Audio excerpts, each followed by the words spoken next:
গ্রামের জঙ্গলে একদিন গরুর পাল গিয়েছে হারিয়ে। গ্রামবাসী ভয় পেয়ে বলল, সিংহ গরুগুলো খেয়ে ফেলবে।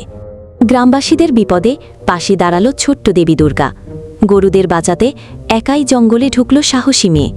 সিংহ তার সামনে এসে শুরু করল গর্জন।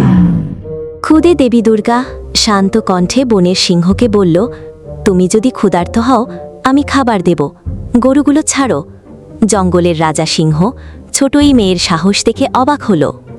ছোটদের দেবী দুর্গা খেতে দিল বনের সিংহকে। জঙ্গলের রাজা গরুগুলো ছেড়ে দিল। ক্ষুদে দেবী দুর্গার সাহসিকতায় বাঁচল গোটা গ্রাম।